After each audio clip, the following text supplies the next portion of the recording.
Hi guys, it's me, Professor D, and welcome back to my YouTube channel. On this video, we're doing another Kahoot, and we're going to be going over fractures. We're going to be going over complications, nursing interventions, all of that.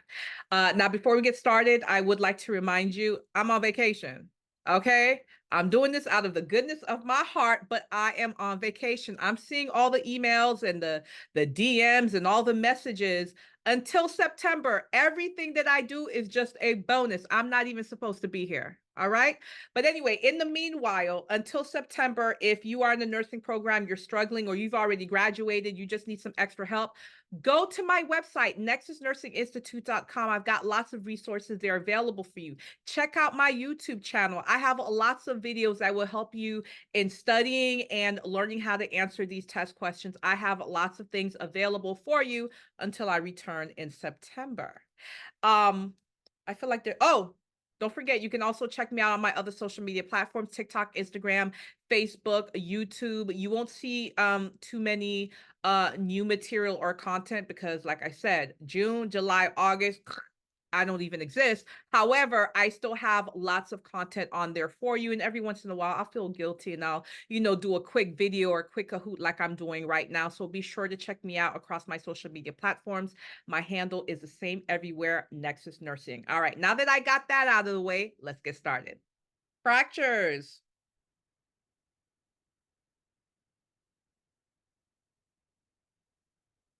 First question, your patient has a left lower extremity fracture.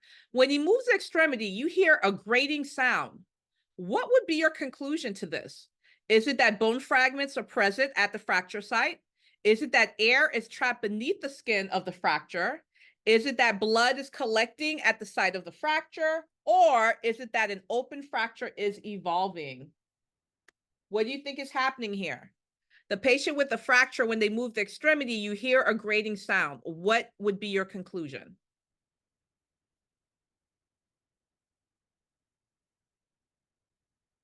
Very good. That sound that you're hearing, that's bone fragments. Okay. Can you guys tell me the name of that sound? I'll even give you a hint. It starts with a C. What is the name of the bone fragments that are rubbing up against each other that's causing the grating sound? What's that called? Can anyone on the live tell me what's the name of that grating sound? No? Okay, it's called crepitation. If you're in the nursing program, you're taking ortho right now, you need to know that word, okay? It's called crepitation. All right, next question. Your new admission is suspected of having a pelvic fracture. What complication would be a priority for the nurse to monitor? Would it be infection? Would it be delayed union? Would it be hypovolemic shock? Or would it be impaired skin integrity? Again, you have a patient newly admitted and they're suspected to have a pelvic fracture. Which complication would be a priority to assess and monitor the patient for? Infection, delayed union, hypovolemic shock, or impaired skin integrity?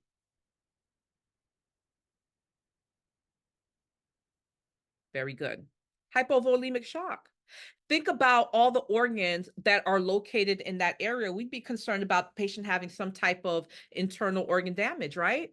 We'd be concerned about that patient having internal hemorrhage and bleeding out. So even, let's say you guys, you're not good anatomy, so you weren't really sure where that pelvic fracture is, right? Even if you weren't sure of that, you should always say to yourself, okay, whenever I'm being questioned about a priority, I always have to think to myself, what will kill my patient the fastest, right? So even if you didn't know what a pelvic fracture was, looking at these choices, it's going to be hypovolemic shock. Hypovolemic shock, your organs shut down, boom, you're gone, right? Patient has an infection, you start to see increased temperature, you start to see redness, you start to see inflammation, you start to see increased WBC, you start to see increased ESR, right? The patient doesn't go just from infection to, I can't say the word, I don't want them to, but you know what I mean, right? Kick the bucket. Delayed union, we don't want delayed union, but that's not going to your patient. Impaired skin integrity, we don't want that, but that's not going to your patient. But yeah, hypovolemic shock, it will, and it will do it quickly. Okay, you have to make sure that you allow for perfusion to the organs. How are you guys doing on the live? Okay, let's keep going. Your patient has a right upper extremity fracture. You review the labs and you note that the ESR has increased from 16 to 28. What would be your next nursing action? Would it be to document the finding? Would you reapply the cast on the affected extremity? Would you notify the healthcare provider? Or would you obtain an order to get an ESR lab draw in a week? What are you going to do?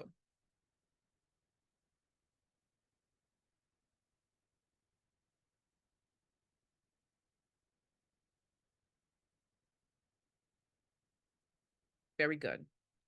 You're going to notify the healthcare provider, just like I was just teaching you guys about those signs and symptoms of infection.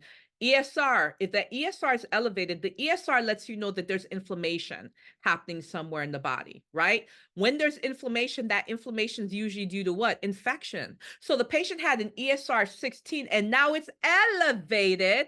That lets us know most likely there's an infectious process happening. You have to let the healthcare provider know. Here's another thing you guys have to think about. I don't care what type of surgery the patient had, but any patient who just had surgery or they had an invasive procedure, you're going to be concerned about infection. Now, granted, in this question, it doesn't tell us that the patient had surgery, but it does tell us that the patient had a fracture, a broken bone. And so we are going to be concerned about infection, especially if you see that ESR increased. What is ESR? What does ESR stand for? Erythrocyte sedimentation rate. That's what it stands for. Erythrocyte sedimentation rate. And again, it's elevated when there's an inflammatory process, which is usually from infection.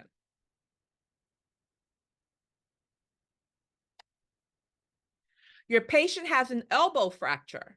You assess the extremities and note that the fingers are pale, cool, and swollen. What's going to be your next nursing action? Are you going to elevate the arm above the level of the heart? Are you going to flex the elbow? Are you going to lower the elbow below the level of the heart? Or are you going to apply heat to the affected fingers? What are you going to do? The patient has an elbow fracture and the extremities are pale, cool, and swollen.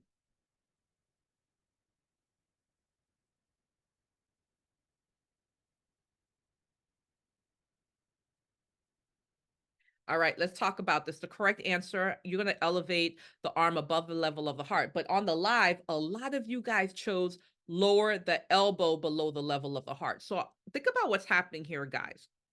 Um, Patient has an elbow fracture. We do not want that extremity in a dependent position, okay? We don't want it in a dependent position because it can impede circulation. So what you're going to do is elevate it above the level of the heart. You're not going to flex the elbow. I'm happy only one person chose that. And you're not going to lower that elbow or apply heat to the affected extremities. Okay. We don't want circulation to be impeded. That's what we're dealing with here.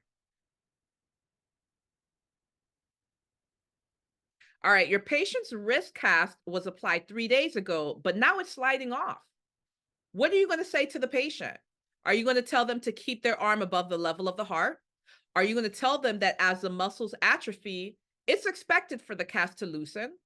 Are you going to tell them, let me wrap the bandage to prevent further slipping?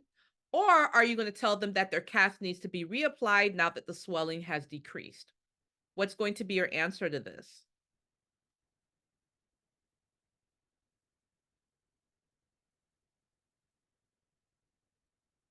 Very good. Your cast needs to be reapplied now that the swelling has decreased. It's a wrist fracture. And usually when it comes to wrist fractures, the tissues around the wrist will swell up, but then the swelling will go down, pretty quickly, relatively in a couple days. And so what happens is that cast that fitted perfectly at first, now it's loose, okay? And if you can slide in two or more fingers between the cast and that person's skin, it's too loose, it's going to have to be reapplied.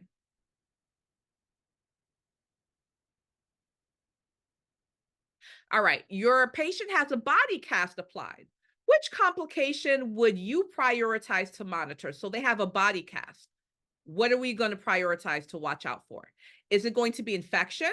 Is it going to be urinary retention? Is it going to be skin excoriation? Or is it going to be intestinal obstruction? What are you going to prioritize in the patient that has a body cast?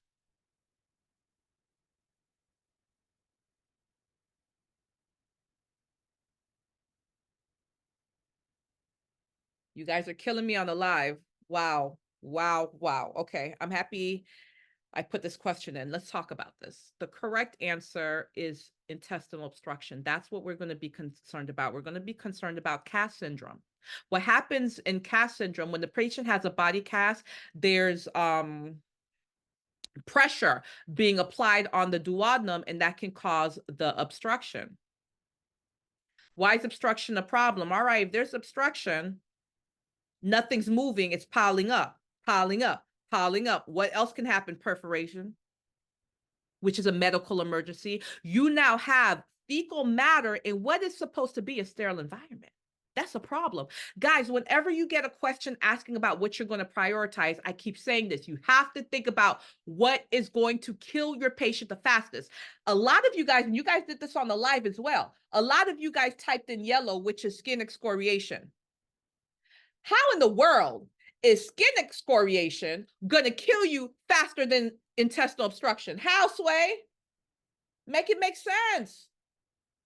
Now, we don't want skin excoriation. We don't like skin excoriation, but when we're talking about prioritizing assessments for a patient who has a body cast, first of all, as a nursing student, the minute you see body cast, I want you to be thinking of cast syndrome, because 90% of the time in the nursing program or even on NCLEX, if a body cast is mentioned, that's where they're going with it.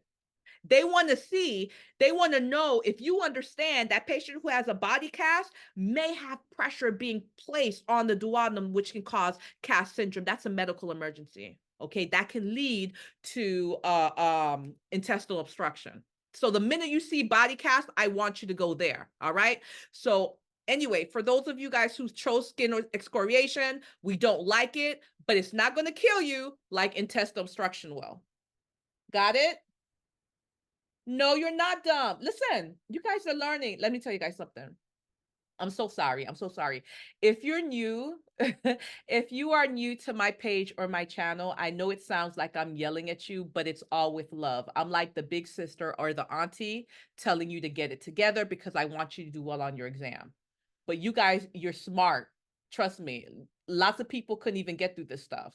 Okay? You guys are all intelligent. Don't say that. There's power in the tongue. All right, moving on.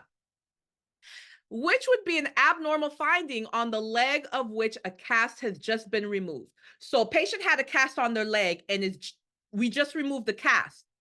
Which finding would be abnormal? What is something you would not expect to see or should not see in a patient that just had a cast removed? Here's the choices.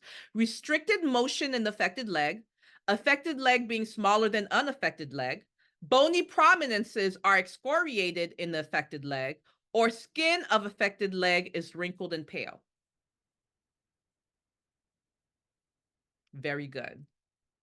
An abnormal finding in a cast that's just been removed is bony prominences are excoriated in the leg. Excuse me? Absolutely not. We still expect the skin to be what? Intact. Now, the skin may be pale, skin may be dry, skin may be peeling. Heck, the skin may even be wrinkled, right? But we still expect the skin to be intact. The other choices we do expect to see restricted motion of the affected leg. Well, of course, patients had this cast on that leg for at least 6 weeks, right? They've had it on for weeks or even months. We do expect to see as soon as that cast come on, motion's going to be restricted. It's going to take a while for it to loosen up, right? Affected leg being smaller than the unaffected leg. Yes. Why? Because the patient had a cast on this leg for weeks or months. They have not been using this leg for weeks or months. There's going to be muscle atrophy, right? So we're going to expect that extremity to be smaller. It makes sense. And the skin on the affected leg being wrinkled and pale, absolutely. We're going to expect that. But we do not expect excoriation. Again, we expect that skin to be intact.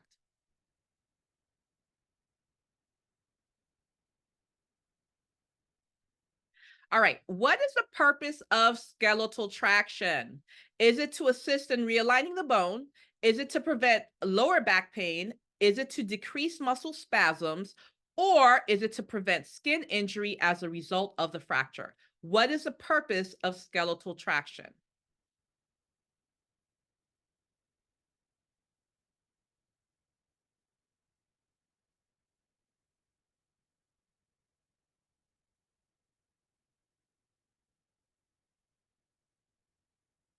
Very good. To assist in realigning the bones. And what's so funny, I thought I was going to trick more of you. I thought more of you guys were going to choose decrease muscle spasms, but only 3 of you guys did that. I thought I was going to trick you with that because skeletal traction does assist with decreasing muscle spasms, but that is not the primary purpose. The primary purpose is to realign the bone. The muscle spasms being decreased, that's just an extra that we get from the skeletal traction, but the primary purpose is to realign the bones. A couple things I want to tell you guys before we move on, because you guys do have to know this. You got to know the difference between skin traction and skeletal traction. So skin traction, the bone is, being realigned, muscle spasms are being decreased, but guess what? The skin is still intact. It's not invasive, right? Something like bucks traction, that is skin traction. Skin traction is short term. Patient will be in skin traction for maybe a couple hours, couple days until they can have surgery, and then skeletal traction is well, not the opposite, but skeletal traction is different. Skeletal traction, number one, is invasive. Skin traction is non-invasive. Skeletal traction is invasive. If you saw the picture I put up, you saw these pins and wires. It actually pierces the skin to the bones, right? So it's invasive, number one. Number two, it's long term. Patient is going to be on skeletal traction for weeks or months, not just for a couple hours or a couple days. When it comes to skeletal traction, another thing you're going to be very concerned about is going to be infection. When it comes to skin traction, you'd be concerned with what? The skin. You want to make sure that the skin remains intact. And things like that. So make sure you guys know the difference between skin traction, skeletal traction. Make sure you know the complications to monitor for, and of course, the nursing interventions. Don't say I didn't warn you. How you guys doing on the live? Okay, let's keep going. The skin around skeletal traction pin is red and swollen with yellow drainage oozing from the site. What would your next nursing action be? Would it be to decrease the traction weight? Would it be to apply a new clean dressing? Would it be to document the findings? Or would it be to notify the healthcare provider? What are you going to do?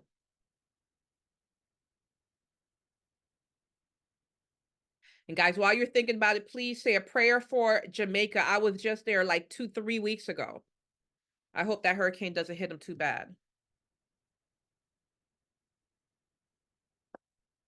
Very good. Notify the healthcare provider. Why? What are you suspecting? Infection.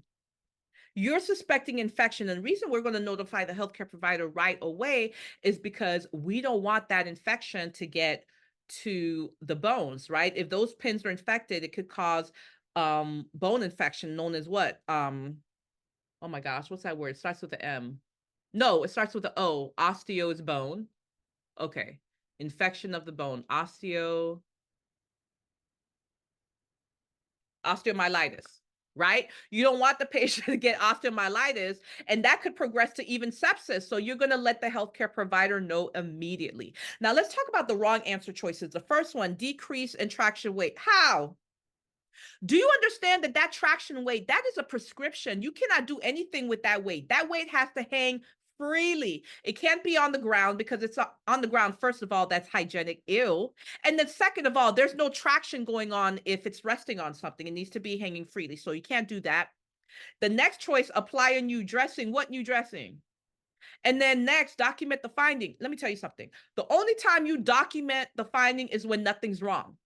If you see absolutely nothing wrong, that's when you document the finding. If something is wrong, you better do something. Either you're notifying the healthcare provider, either you're doing an assessment, a nursing intervention, you're doing something. The only time you choose document is if nothing's wrong, like everything's absolutely perfect. The code to get in is 714-164. 714-164, but we're almost done. There's like 3 more slides. I'm so sorry. All right, which of the following would be inappropriate for an older patient that's recovering from a right lower extremity fracture? Would it be a walker, crutches, cane, or quad cane? Which would be inappropriate for an older client that's recovering from a right lower extremity fracture?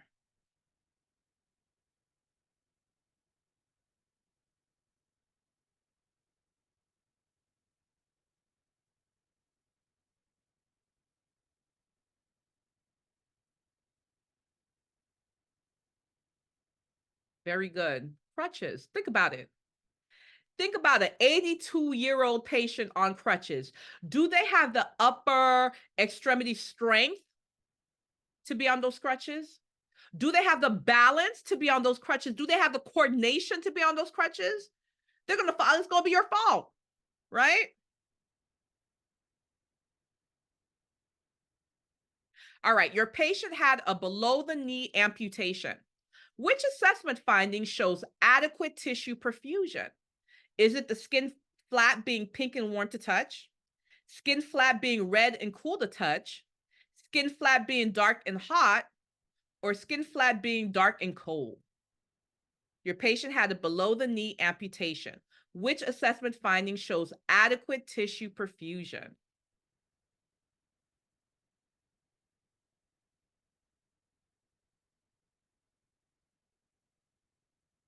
Very good. Skin flap being pink and warm to touch. That pink color comes from blood flow. That lets you know circulation. That warmth, when you touch somebody's skin and it feels warm, you want to know what causes that warmth? The blood flow, right? So that shows adequate tissue perfusion. What does perfusion mean? All that means is how much blood, oxygen, vitamins, mineral, nutrients that are carried in the blood, how much of that an organ or tissue is getting, right? So when there's adequate perfusion, that means adequate blood flow. All right. Don't let these words fool you up. Make sure you guys understand the terminology. What's better, Archer or UWorld? Oh, I'm not saying. Moving on. You guys are not getting me in trouble. All right. Next question. Your patient with a new above the knee amputation has an elastic bandage at the site. Which statement from the patient requires follow up? I'll apply it more tightly at the end of the leg and more loosely as I go up. I'll wash the skin under the bandage daily. I'll remove the bandage before going to bed, or I'll reapply the bandage when it loosens. Your patient has an above the knee amputation and they have an elastic bandage at the site. Which statement by that patient would require follow up?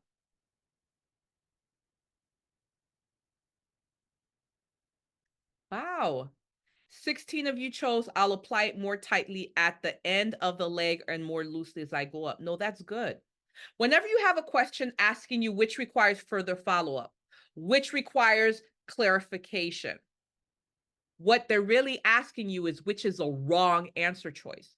And the patient saying that they're going to start tightly at the end and more loosely as they go up, that is correct.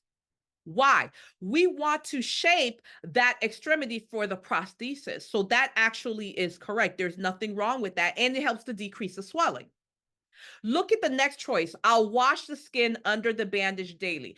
Absolutely. We don't want infection to set in. We want that area clean. So that's good. Nothing wrong with that. I'll reapply the bandage when it's loosened.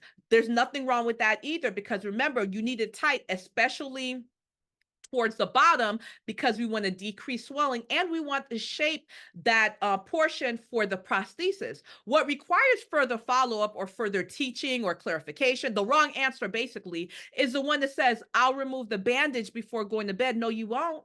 That bandage has to stay on at all times except when you're cleaning the area. And as soon as you're done cleaning the area, guess what? The bandage goes back on. Why? Again, we need to decrease edema and we need to shape that area for the prosthesis. All right, guys, there's so much more that you guys need to know when it comes to the subject. I'm probably going to do a part 2. Let me back up.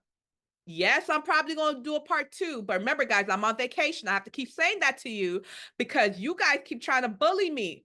I get emails and DMs and all these messages trying to bully me to come back before time. My brain cells need a rest. So anything you guys see me doing in June, July, August, that's just me being kind. That's just an extra. I do not come back until September. Don't bully me. Be nice. Thank you. All right, guys. So let's see how you guys did on the Kahoot. Let's look at the score.